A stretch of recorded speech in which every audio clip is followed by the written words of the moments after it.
off to Intellectually Master Sao Paulo, so they have to try and pick up wins, or they could find themselves, by the time they return back from Brazil, at the bottom of the pile. Of course, Alliance, well, they need their first win and the first victory they are desperately seeking. Of course, coming into this game, we saw Millenium. They are starting as the blue team. Of course, all of these teams have a rotation fixed, preset, effectively a home and away, I guess you could call it, with the blue and red sides, and of course Alliance are on the red side. So, will we see any invades? It's looking like we may well. Yeah, Millenium definitely looks like they've want to invade, and they've got the much stronger composition for this to work. Multiple stuns and roots and CC that could be chained together. I don't think that Wicked's seen this. This is such a cheeky root. If Wicked gets caught out, he's backed away wisely. But that was smart play from Millenium. They avoided the vision circle and actually came in from a slightly different angle. Yeah, they definitely could have gone for it, and obviously if they'd have had vision, maybe to get just waited that little bit longer so they could lead with a ward, maybe. I don't know. We could have seen a Flash Tibbers. No, not a Flash Tibbers, a Flash Stun straight away coming out. Flash Tibbers would kind of be broken from J-Ree, but that's not going to happen. Well, I would like to actually touch on the fact that J-Ree's Annie has actually had a little bit of tweaks in patch 4.1. The stun has been reduced at lower levels. It's currently only 1.25 seconds and will scale up to 1.75 at rank 11, level 11 rather. But interestingly, Tibbers has a shorter cooldown as it levels up. So I actually think Annie's presence in the mid to late game is going to be even stronger thanks to having that Tibbers rotation on an 80-second cooldown at max rank. Well, we'll see, of course. There's not a lot of maneuverability in that bottom lane. The fact that obviously we can see Jinx has no escape, which is the movement that a lot of the AD carries do like, which is obviously why we're seeing Lucian being so big. A lot of those high mobility champions. The fact that Leona is there could lock that lane up completely. Yeah, Leona is actually a very good pick into Annie because of the fact that she can just all-in Annie or Jinx at a very low level, and all the bonus damage from her passive in conjunction with the low-level burst from Lucian can work very, very well. But the key to that to work is you have to get aggressive, and Tabs and Nif did not do that at all last week. Tabs and Nif got bullied around, got zoned out, and as it stands right now, J-Ree's leaving that stun ratio on Annie just to push Tabs and Nif back, and this is already a good sign for Millenium. Well, there wasn't a lot of assistance there for RNA in the jungle, which is why we're seeing him down on the health and mana. Of course, he started off in the red buff. Shook started off on the blue, already moving around to the red. We see RNA already out the blue. So both of these junglers securing those big buffs early on. The Elder Lizard and the Elder Golem trying to lock that one in. Let's have a look at the top lane, because these two, this is what we've been looking at so much last week. It was a battle of the big bruisers, and again, we're seeing similar here. This time, though, Shen up against Renekton. Not really a combo we saw last week. Well, Shen is already going to be, in a disadvantage at the early levels. Renekton is a very big lane bully, and there's already talk on the forums from the designers of how they can rebalance some of that power. So what Wicked needs to do is he has to take advantage of the strength. You can see in the first game of 4.1, you have straight-up matchups, 1, 1, and 2, because of these tower changes is the most logical reason. So we'll have to see if Wicked can take advantage of it and either bully Kevin around or try get some assistance from Shook and get a little bit of damage early, because these towers will last a little longer now. And now, of course, this mid lane, we do see the Crystalline fast start by Kerp as well with that Biscuit as well. And Froggen, obviously going with the Doran's Ring. He's going to be pushing early on. Froggen wants to try and put the pressure onto Kerp here, try and bully him onto that tower, but it's actually quite hard to slow down LeBlanc. If it's a good player, hard to slow down that CS. Yeah, because of the mobility that LeBlanc does have, she can try to avoid a lot of the poke from Froggen, but generally you don't want to engage in low-level trades with Orianna. Her Clockwork Wind-Up passive, the additional magic damage in each auto attack, really stacks up quickly, and LeBlanc's auto attack is not the best. It's difficult to work around with. So Kerp, only 3 down, is actually very impressive for him so far. Froggen can't risk going past the river because of the stun and the execute potential of Pantheon. Well, RNA has been waiting a long time to try and get this gank in this mid lane. Not going to work out for him, though, so he's already stepped away. Let's have a look at this bottom lane, because there's a bit of a gulf starting to develop here. You can see Creaton having that CS advantage, 29 to 15 already. That's a big difference over Tabs building up once again. Dare I say it, this is the 5th time we've seen this. Tabs and Nif have not had the presence in lane, and the only way they will get control of this lane is if they all in J-Ree or Creaton and win the trade. J-Ree from level 1, he'd primed his stun up with Annie, and he was forcing Tabs and Nif to wait, forcing him to stay out of range of that Annie stun. And until they either get some help or they go, all in, this is just going to continue, and you'll see Creatine pulling ahead in CS. Yeah, and you could see Tabs there having to do the auto attack, something you almost always learn before you even hit level 30 is like, don't keep auto attacking, just go for the last hits. He's trying to keep them off that tower, of course, because we're in 4.1. Those bottom towers, they have no bonuses anymore. Yeah, without having the bonus armor that we've seen in 3.15, we were speaking to Deficio a little bit, and he was actually saying that he reckons if you back at the wrong time or you give up too much damage early on these towers in the bottom lanes, they could actually fall quicker. They could be the focus of the first tower for teams. And we'll see if it works out. As it stands, Creatine is quite happy to be farming and quite happy to just push Tabs and Nif behind, although it is only 8 CS right now. It is only 8 CS, of course. There's just ebb and flow going back and forth. Aranea has been searching for one of these ganks early on. He's been trying to hunt around that mid lane, didn't get it. Now you can see him down that bottom, still not looking like he's going to get it. He's getting a lot closer this time around, though. Yeah, his timing is great because Tabs and Nif are gesturing as though they want to go all in. Look at how deep Nif is in the lane. You can also see Shook responding. They've gone on Nif. They're going to try and go on towards Nif, but I don't think they can get it. They do get the stun on towards Tabs, immediately reacted. Nif goes straight in. Look at the damage quickly towards Aranea. The Ignite will take him down. It's Nif with first blood.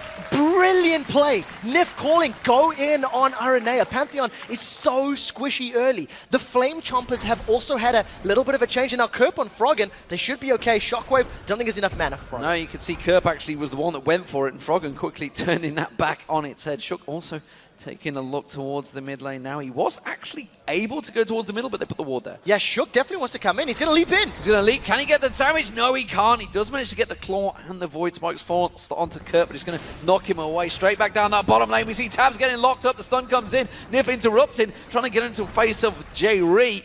And this is actually a very hot lane now. Yeah, very well played by Alliance in that initial sort of counter gank, as it were. Shook is placing a good ward now to know when Aranea is going to go for his red. But, you know, I just want to quickly touch those Flame Chompers.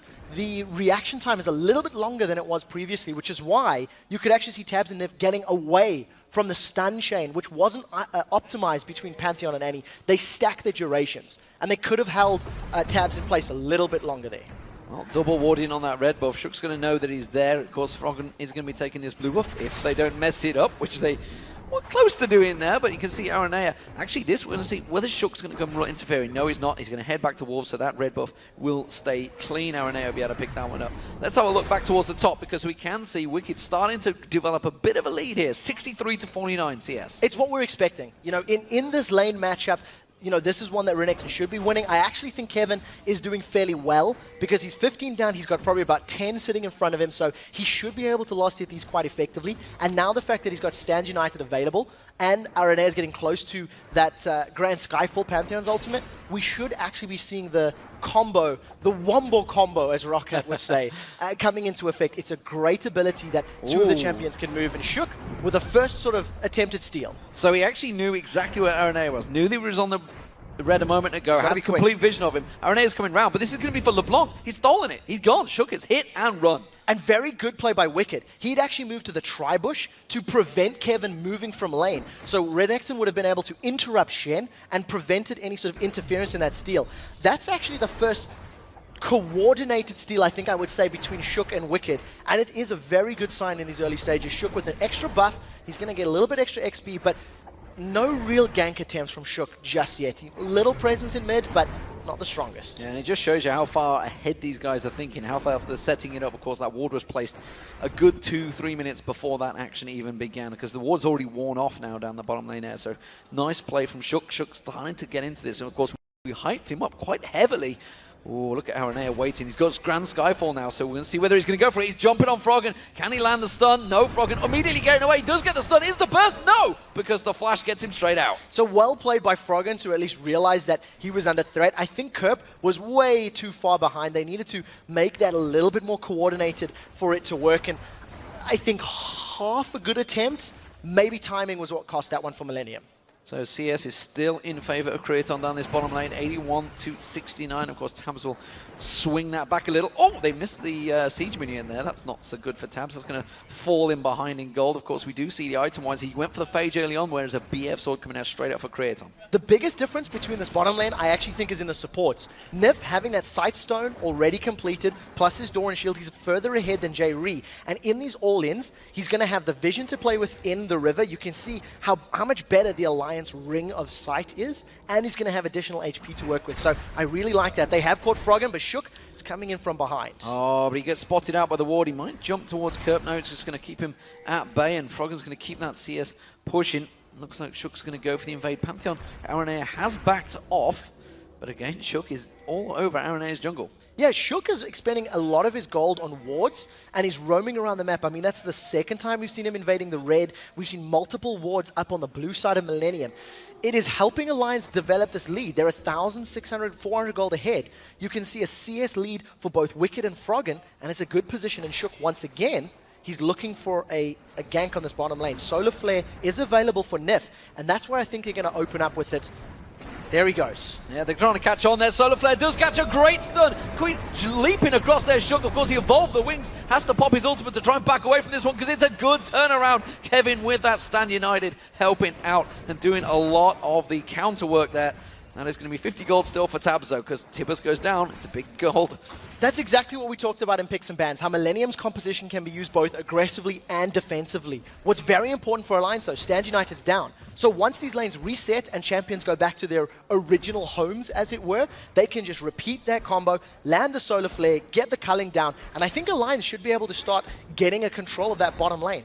At 12 minutes, for only a couple hundred HP to be taken off this tower, you can already see what an impact this damage reduction is having in the metagame. Yeah, it means he can run away from him. I'm surprised, actually, Wicked didn't maybe go with Teleport to just follow Kevin. Every time he would use that Stand United, go back down there with him. Maybe just feeling that split push maybe isn't required. And obviously, Wicked's not really one of those players, but it does look like Dragon is being set up here. So with Dragon being started off here by Alliance, they actually have the numbers advantage. They know there's no Stand United. You can see Shen's left the lane. So Alliance are going to secure the first Dragon of the game here unless Aranea gets a good steal. But this was such intelligent decision making. They knew the ultimate wasn't there. They knew they had a numbers advantage, and that was a very easy pickup for Alliance. So maybe we're starting to see the first signs for Alliance. Of course, they have a 2,000 gold advantage. They have taken the first Dragon of the game. Of course, you saw the stats. They only took, what, 3 of 13 in the first 3 games. The other game, of course, was with Fnatic, where they did have the advantages, but they were losing towers.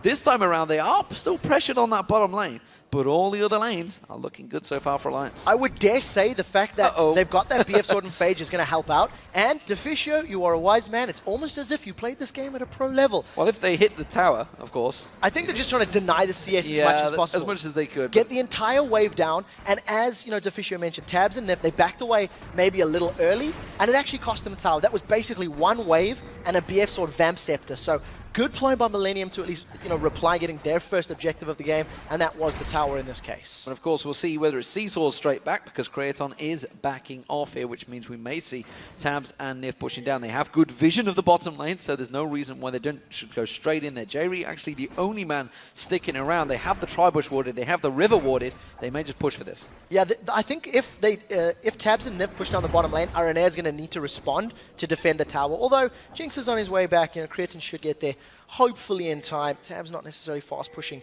super quickly. Kerp has attempted to roam a little bit, but at the moment, he's just getting jumped on. He's found Shook. He has found Shook. Shook's in all sorts of trouble. He's just getting burst down by Kerp there. One more hit will do it. Kerp takes that one without any problems. That was just too easy. Shook a little unfortunate to walk into Kerp's roam, and Kerp just pops him. That's part of the reason that LeBlanc is, so popular right now with these squishier champions that we're seeing in other roles. She has more targets to just insta-give down. And as long as Kerp's in the right place at the right time, like we said, most impressive LeBlanc from last week.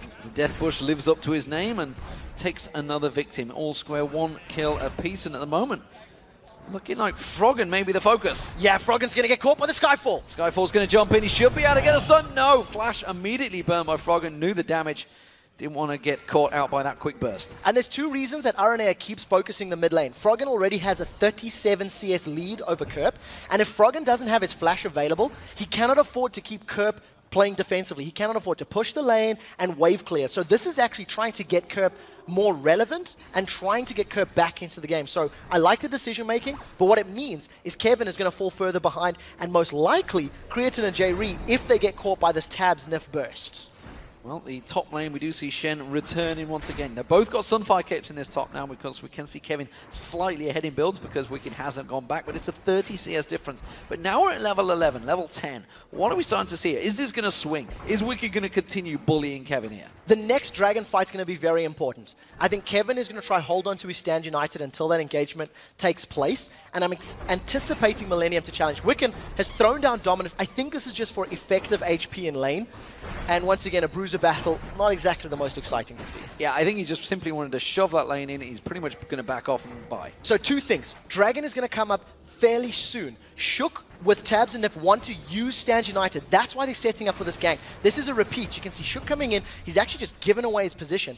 This time, however, Aranea is able to counter gank. Flash Tibbers onto Shook. Shook's taken very low. He's going to get dropped. J-Re now. Stand United being used. That's going to save the day. Culling comes out. Not enough damage. Remember, they have no tower to fall back on. And immediately coming around the side is going to be Kerp. One more hit on towards Nif. You see Kevin coming in. They feed it across to him. They can finish off on towards Tabs now. Tabs running for his life into the bush there. Backs off. That's going to be get away, but that's another 2 for 0 for Millenium. And well, what a great victory.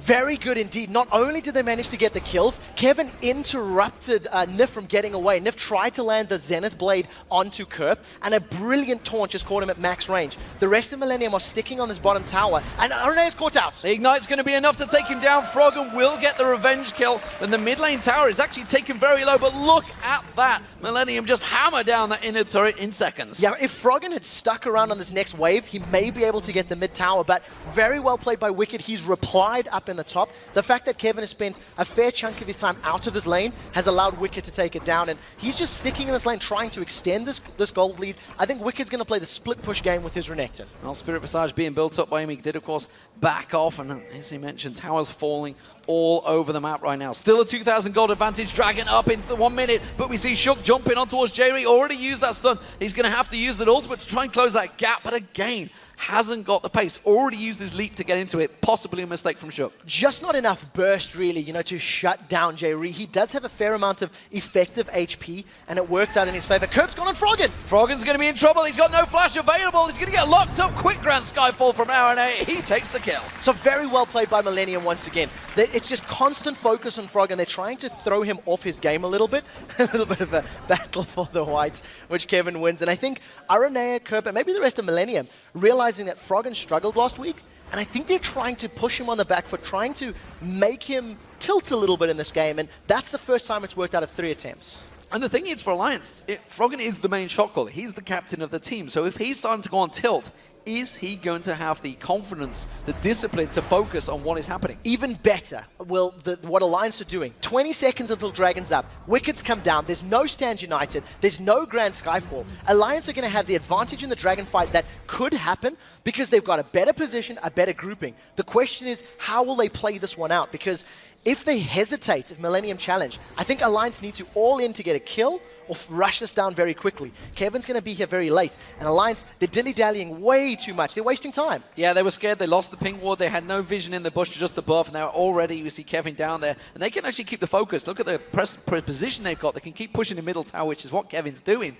Fantastic stuff, and again, this is the shot calling. This is the discipline that Alliance were lacking in week 1. Somebody needs to pull the trigger now. Now that Millenium have the advantageous position on Dragon, Alliance either need to win a fight or they need to give up the Dragon. They cannot try to do both. Dragon's been started by Millenium, and I think the Solar Flare from Nif or a Flash Tibbers from J-Re, there's no actual flash available, so J-Re's position is going to be very, very key. Now Millenium have decided they want blue buff. It's just this little chess game of who's going to get what.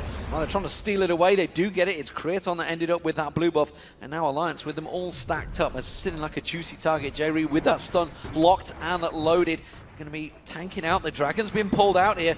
Alliance are going for it. Yeah, I think Alliance need to start with a Solar Flare. If Millenium group for a couple more hits, that's got to be the go signal. They're waiting for Dragon to get lower before they engage, and they will open up with that Solar Flare. Millenium, They're too scared. They're backing away. There's the Solar Flare. There's going to be Solar Flares. Kraton, they lock on towards it. It's going to be Nif and Wicked diving on towards him. Has to use that barrier. Shook jumps on. Stan United. Look at the giant shield. It offers straight away. And now Froggen, he has to back out there because we saw Kirk diving on towards him. Wicked being that big shield in the front. They're going to try and turn this one around. Oh, Nif not landing that stun. That could be critical. And everybody having to step away. Grand Skyfall coming out the backside. Froggen's going to have to run away from this one. Quickly pulls that defensive ball and runs for his life. Still no dragon picked up. Millenium is sticking around. Yeah, they've traded 1-for-1. Mid laner for jungler, and I think a little bit sloppy. You could call out specifics. Dragon's been started, and Alliance are not giving this one up. They don't want to let it go. Nif doesn't get the Zenith Blade. Zenith Blade missing means they will back away. We can see the quick cork being popped by Kraton. And that surely means everyone will step off. Of course, the two people that died, which was Kerp and Shook, have both respawned. They're both heading back to this dragon fight. Yeah, and both of them are players that have to jump in and get in your face. So I think both teams played that fairly well. Now that there's full HP members from Alliance here, Millenium need to give this one up. I think Aranea may want to try steal. He's got his flash almost available. No, it's going to be taken. I think that's a smart call from Millenium not to challenge when they were forced backwards. Alliance take it. Kerp looking to try and get a quick burst onto Froggen. Does get the ignite down. Didn't land the leash. That's not going to be enough. Pulls the defensive ball. He should be safe. Yes, he is. Walks away with about 100 hit points. Froggen once again surviving the damage from Kerp thanks to his flash. His flash prevented those ethereal chains from landing. That would have been the damage that killed him. And that was a great play by Alliance. You know, they did the dance, and you could actually see both teams who were tentative and nervous around that dragon. They didn't want to go in. They didn't want to mess up so badly. They managed to get away from it. This is actually a replay of the fight, and you have to give props to Wicked and Nif. They zoned out so many members of Millenium and almost got Creatine down.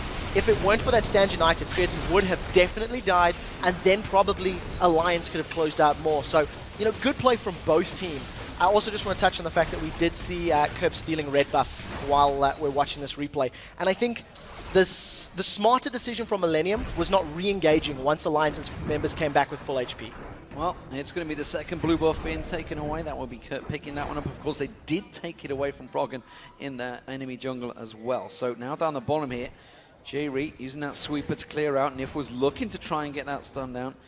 On towards J-Reed. They still haven't taken this bottom turret. They're 4-man stacked down here. Surely Millenium have to step away from this. Yeah, Solar Flare's available, and look at Nif. I thought he was going to go in from the side, decided just to get the vision. Millenium can't defend this without committing Grand Skyfall and Stand United. I think they're just going to give it up. Smart decision from Millenium. They couldn't have got there quickly enough. Yeah, Kerp is here. He's going to get spotted out by the Water Alliance.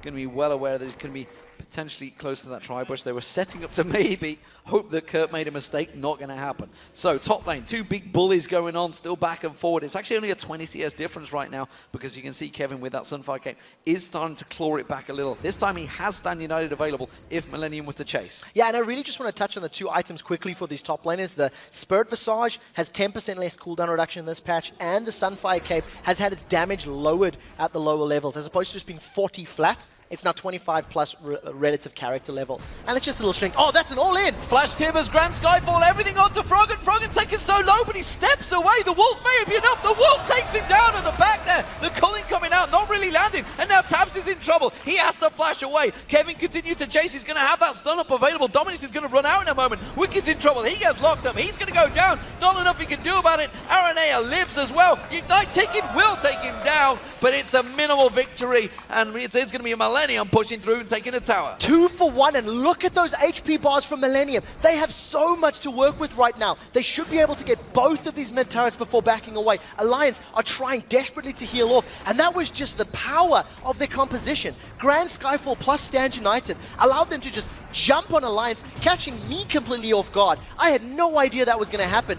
You just look at the combo completely. Great play from Kerp, jumping in from the side and forcing Froggen backwards. The Wolf, I think, was being done by Wicked. That actually killed him. That last auto attack was just enough, and very good play from Millenium to chase down the members of Alliance to eventually close out multiple kills. So it was a great fight for Millenium, and that actually puts them in the lead now. You can see gold-wise, still behind, but 7 and 4 in kills, 4 and 3 in towers. Objectives are what count, and honestly, 1,000 gold at this stage, not as big a difference as it would be, say, in the 10-minute stage. So 24 minutes in, it's starting to look very good for Millenium. Their team play seems to be working. And let's have a quick grasp across the items, because they're starting to develop all manner of... Interestingly, a Hex Drinker here from Aranea. He's scared of the magic damage burst from only Froggen. it's a little bit of a unique pick. We'll see if he gets some additional, effective HP, maybe upgrading to the more of Malmortius. But the one thing that I want to touch on that fight really quickly is that Alliance had done a great job up till that point of baiting out the Skyfall and the Stand United. And I think they maybe just forgot about it a little bit or mistimed it because it's uncharacteristic to how the rest have played. Kerp, I think he's just trying to zone here. He could go all in. No, he isn't. He's not zoning because he's got the support of his team. Solar Flare having to be used. The Culling coming out. Nif does get taken down. Needs the Ignite from RNA once again, but he's going to get chased. RNA will get taken down. Quick turn. Shockwave pulls in J-Ree and Kerp. Kerp goes down. J-Ree goes down. Jump across from Shook. Doesn't quite land the claws. He's going to chase on towards Kerp. Which one will he go for? Will it be the right one? He is going to get stunned up, locked up, and it is going to be Kerp dashing away. Shook's going to have the jump once again. Here comes Wicked. We do see Wicked coming around the side. Good stun once again. Shook's going to have another lead. Look at that. He got the stun. And Dice doesn't get the stun down, but the lead comes out from Shook. The claws are in there. They get another kill. A 3-4-1 exchange. That's a mistake from Kerp. Kerp should have just zoned. He managed to jump in there, and yes, he got a kill, but that wasn't going to be enough. Alliance were able to respond. They were too close. I think Millenium got a little bit greedy on that play. It's allowed Alliance to get, further ahead. They've had the gold lead for a while, and they're going to go for Baron. Baron's getting dropped. Super Mega Death Rocket is available from Creatine if he wants to try steal. He's deciding against it right now, and Alliance now 3,000 gold lead plus Baron. They're in the lead. Finally, it's looking good for Alliance. Can they take their first victory? 0-4 in week 1. The Super Week, this super team thrown together, superstars, all handpicked by Froggen, was struggled so hard in week 1, but up against Millenium.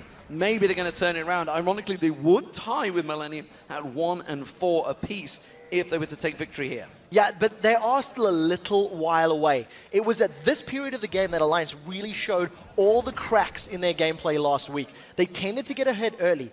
This time, however, we're seeing coordinated plays. They're challenging for dragons. They're responding to towers. And what I really like about Alliance's play right now, dragons available. They've got good vision. They have an informed decision where Millenium are. And they've picked another dragon up completely uncontested here, extending that gold lead to roughly 5,000 gold right now. They are still behind on towers, though. We did just see Kerp shoving on towards that top lane turret once again, getting some damage down on towards it. Wicked is heading up there. So while they have this Baron buff, not really doing a great deal with it. They're simply stopping, blocking off all those lanes. They're probably going to have around about 2-minute gap. You can see it's just under the 3-minute marker right now to actually choose one of those inner turrets to go for. But honestly, I don't see them in a position to do that. They need to be a little careful, because if they do commit to a tower, they need to make sure they don't get jumped on or flanked by the Pantheon ultimate and the burst of the LeBlanc. And the key to that is going to be even more warding. They need to use those sweeper lenses that they've got, 3 of them for the time being, clearing out all of the wards that Millenium have placed down, and then setting up their own ring of wards. Well, we just saw 4 members of Alliance pushing through that middle lane. It is going to be 5 members now, and a Millenium had backed off actually briefly. They are all 5 members defending this one. Taps gets a couple of shots on towards the turret, but that is all it's going to be as they have to stand and wait for that conga line of minions to come back in there, quickly being blocked off. RNA, Kerp, everyone throwing everything at that minion line to make sure they get clean of it, but it is going to be the inner turret for Alliance. Millenium don't necessarily want to fight while Baron's there, but they have to pick a fight if Alliance get to the inhibitor turret. They're starting to fall very, very far behind in gold, which would mean the power of that all-in of LeBlanc, Pantheon, Shen is going to be mitigated by the sheer defensive statistics that Alliance could start to generate. If Alliance wanted to defend, oh, that's a lot of damage. They can't do it now. They can't do it. The Mimic was pulled out from Kerp. His passive there has to back straight away from that one. And well, are they going to keep on pushing through here? They know that the mid lane is not going to be there. It's going to be a 4v5. They've got a small window of opportunity here. I don't think Millenium are going to be able to jump on them just yet, because of the fact that they need to basically flank with that Pantheon and LeBlanc. When they're defending on this area of the map, it has to be like a flash Tibbers. Decent damage, but the chain didn't land, so you didn't get that secondary proc of Sigil, and you actually see Tabs just gets away. Still unkilled. Much better performance from Tabs and Nif in the mid-game in their 5th game here in the LCS. Solid performance, but again, Millenium have that decision to make. There's a big conga line of minions all coming in. Grand Skyfall coming out. They're going to go for it. Who are they going to be focusing on? Looks like it's going to be Wicked. Not really the target they should be looking towards. The Culling coming out, and quickly Millenium have to step away from that one. The regen of Baron working out well. The Chomper's getting thrown down, and it's going to be the 3rd inner turret for Alliance with this Baron buff. Yeah, the flash Tibbers from J-Ree had 0 impact there. He only managed to catch Wicked. Aranea landed from the Pantheon ultimate and walked away. Shockwave is still up here for Froggen and Alliance. They're keeping the siege on. Creatin's doing the best he can to defend by killing the minions, but it's not enough. Well, they've taken half the hit points off that turret already. There's top and minion middle lane all being pushed in. Wicked tanking out that turret. Kerp once again taking a burst of damage. Takes a yet more damage from Tabs. Has to back away. It's a 4v5 brief defense on the tower. Now tower is most likely going to go down once these minions arrive. Alliance are sticking around. Now remember, Shockwave is still there. If Millenium group up, Alliance can drop them down. And again, just an evolution of the Alliance gameplay. They take the tower, they don't have Baron, they don't want to fight a 5v5, so they back away. I really like this play. Clean decision making seems to finally be working for Alliance there. The moment the Baron buff was about to finish, they stepped away because they knew Millenium would just go straight for it. So Millenium, they're on cleanup duty now. They have an exposed inhibitor down that bottom lane. All the middle and top lane have to be pushed out, and that's exactly what Creaton's doing. And that was brilliant usage of that Baron buff. They secured themselves 4 towers. They basically got a couple ultimates down from Millenium as well. And they've backed away, spent their money, increased their item pickups. And what you're noticing between Aranea and Shook is this is just all-out damage. Last Whisper, as well as the Elder Lizard, as well as a Hex Drinker completed for Shook. He really wants to get the reset and carry on causing havoc in the back line. And Kurt, meanwhile, standing in that bush, he's hoping that maybe Nif's going to go up there, try and ward out that buff, but he's not going for it. None of them are going for it. All of Alliance going down the bottom. Kerp is just wasting time in that bush. Yeah, at this point in time, Millenium don't have the vision to make informed decisions. They've got a couple of wards deep on this red buff area, and I think they're about to spot members of Alliance out. If Nif carries on this path, he may actually get taken out himself. But I think Millenium needs to invest in a little bit more wards, try to get some more defensive positions, and then use their ability to react quickly with those ultimates to kill somebody and push backwards. Alliance right now, they've got positional advantage. Aranea wants to come from the side. Look how far up he is. He will use that Grand Skyfall. He desperately wants to jump onto this one, but I'm not sure if it's going to be the right move. He's going to go for it. Wicked's the one at the front, and he should be. And immediately, Nif goes straight in. Solar Flare catching on Kevin and Jay Reed. The damage all being absorbed by Nif and Wicked, and that's exactly what they wanted. Shook comes jumping around. Stand United being burst out there. Kerp tried his best to get on the back line towards Tabs, but it's not happening. And Froggen comes in, he takes him down, and they are just cleaning up the Millenium teams now. Shockwave pulls Creaton down there. Creaton do what he can to get out towards Froggen, but it's not happening. Alliance clean sweep through Millenium. It's a 3-for-0. That's the game. They've got a minion wave here as well, and they've got enough damage to take the Nexus turrets down. A great fight for Alliance. Wicked and Nif destroying the Millenium background. Absolutely fantastic stuff. This is going to be the first victory for Alliance. They are going to get a win in the European LCS. No longer will they be the only team to have a deficit on their records. 1-4, Froggen leads his team to victory.